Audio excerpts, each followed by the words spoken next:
Hello, boys and girls, sports fans. It's Den here. I'm still in the Mandalay Bay in Las Vegas. They're never going to let me out of here. And I'm with yet another FinancialForce and Salesforce customer. Now, this is a really interesting story because what we're talking about now is somebody who was a very, very early adopter of FinancialForce and the PSA solution at a time when they were growing pretty fast, in fact, extremely fast.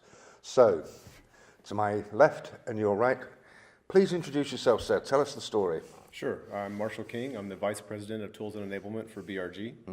BRG is a professional services firm focused on services, technology, and consulting for corporate real estate, large institutions that have a large footprint, a lot of physical space and lots of employees, and they need to manage and optimize that space, both through services like strategic planning, space planning, relocation management, and also technology tools that can help them track that footprint, that portfolio, understand how they're operating, where they're operating, and what their growth and strategic change plans are. And they need to do this because there's an enormous amount of money tied up in real estate. Absolutely. There's an enormous amount of money tied up in people. It's an imperative to be able to optimize those resources for the purposes of the business or the institution, right? Yeah, absolutely. It's always said that employees are the most expensive resource, the valuable resource, but also the most costly, and real estate's second. So that's where you're putting a lot of your dollars, and you want to make sure you're using that to the best of its capabilities. You're not growing too rapidly. You don't have unutilized space. And also, too, with the changing landscape in terms of mobility and all of the different strategies for servicing your employees, not just your customers, but your employees, it's really critical that customers are figuring out how to make their spaces productive, friendly, inviting. It's a recruiting tool. If places like Google that have all of these great amenities for their employees, that's a real estate strategy that also happens to be a recruiting strategy and a talent management strategy. Okay. So it goes a lot farther than just making sure you have enough space.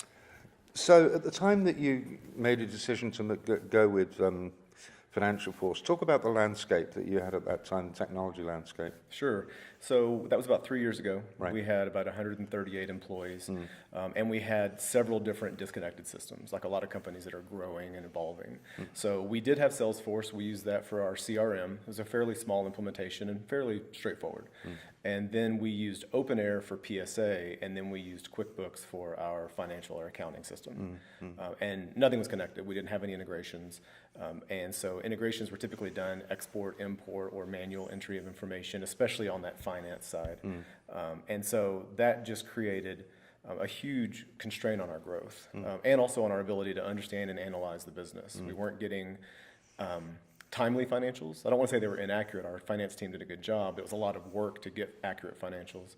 And often when things were adjusted or fixed, they would be fixed on the financial side and maybe not flow back to the project side. So now your project data is not giving you the accuracy you need to make decisions.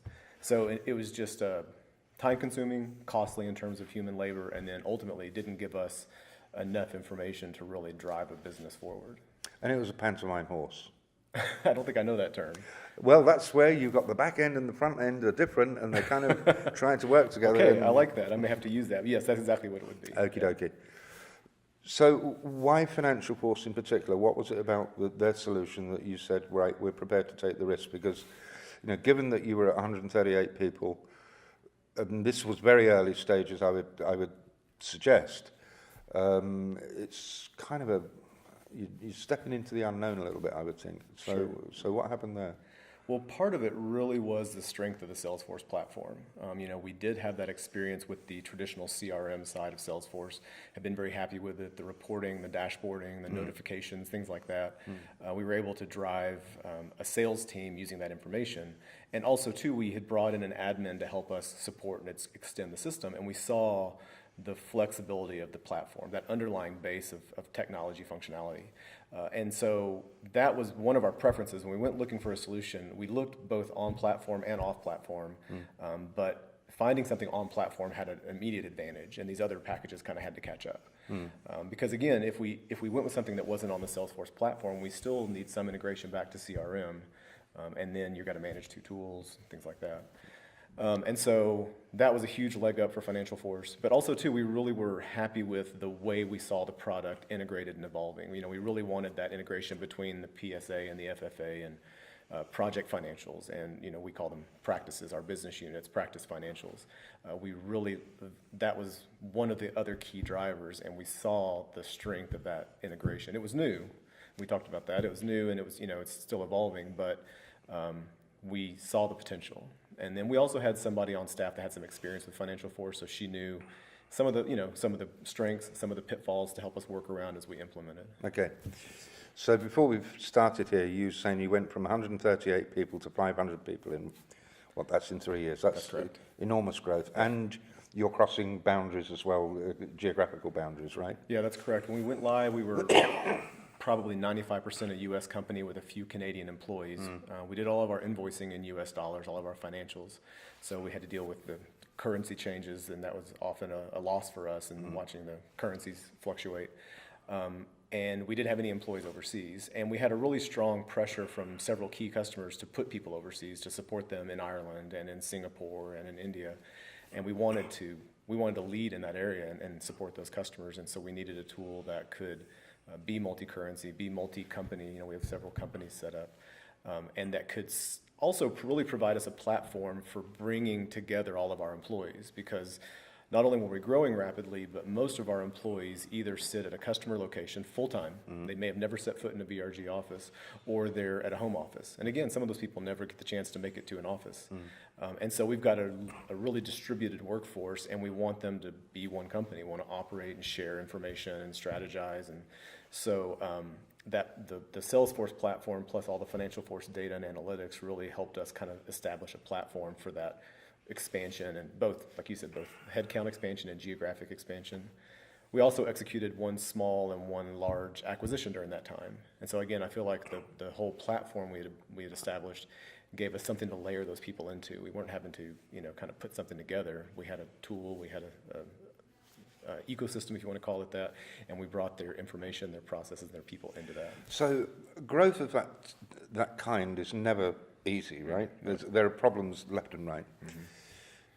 Would it be a step too far for me to say, it sounds as though this was relatively painless from an operational standpoint, at least from the technology standpoint, or am I over-egging the pudding a little bit? It's relatively painless. There were certain areas where it was more of a challenge than others. I don't recall any major missteps that I can think of in the technology implementation. We went live on April 1st, which is an ironic day to choose, but we went live on April 1st with both PSA and FFA. We kind of went both feet in. It's a good day to go live, I think. And you think that's the right one? Yeah. We'll do that from now on. That's our day every time. But I think that I really think, even though it was a bigger challenge, that full-on approach was best. Otherwise, let's say we went with PSA first. Well, now we still got to connect PSA back to QuickBooks and do a lot of temporary configuration and processes that we're just going to slough off down the road and when we go full. So we decided just to put it all in. So you really do have to do a big bang in this context? I think so. I'm sure some people take other approaches, but for us that worked the best. Okay, what's next? HCM is something we're looking at, and we talked about growth. We don't have strong HR tools. In fact, I think our HR group is today where we were 3 years ago. They've got a number of different solutions and Excel spreadsheets, and we really need to provide them with a better underlying platform themselves. And again, with all of our employees being professional consultants and they're critical to our success for our customers, we want to provide them with learning management and career advancement and succession planning. We want to support them with all the tools and information they need to continue to advance and be satisfied with their jobs. So I think HCM is a big landscape for us. We're really eager to use some of the new features of FinancialForce, some of the things they've been showing, like action views and personalized forms, and then the wave analytics. We try to be a very logical, data-driven company and make our decisions off data. Our CEO is extremely data-oriented and likes to have she likes to have a foundation for everything that she does. And so I think having the wave analytics and some of the predictive capabilities that are coming online will be really important for us. Okay. What advice would you give a similar organization? I mean, you've been through the process. You were an early adopter. In some senses, you're still very much an early adopter in that, you're thinking about solutions that they're only just announcing right now, right?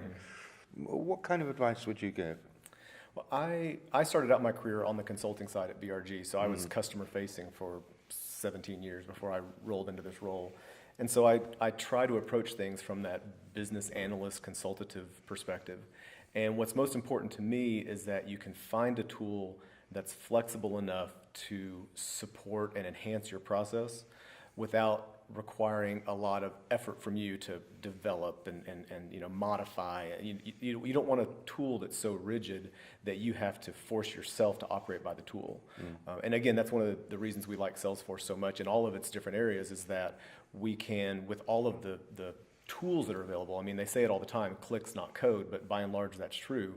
We can do so much with the tools to support a special initiative that comes up, or a new business line that we want to establish, or whatever changes we're going through. We can make the tool support us through that process, rather than saying, well, that's going to be really hard to do because our tool doesn't support that. So that's really the biggest thing, and that's the reason we didn't choose some of the tools we looked at and went with FinancialForce, is they just didn't have that level of flexibility to just kind of meld into our business and support us. Okay. Boys and girls, you can have a fast-growing company, and you can take risks, and you can do it in the cloud, and you can be successful. Listen to this guy. Great to listen to you, sir. Thank you very much. I appreciate it.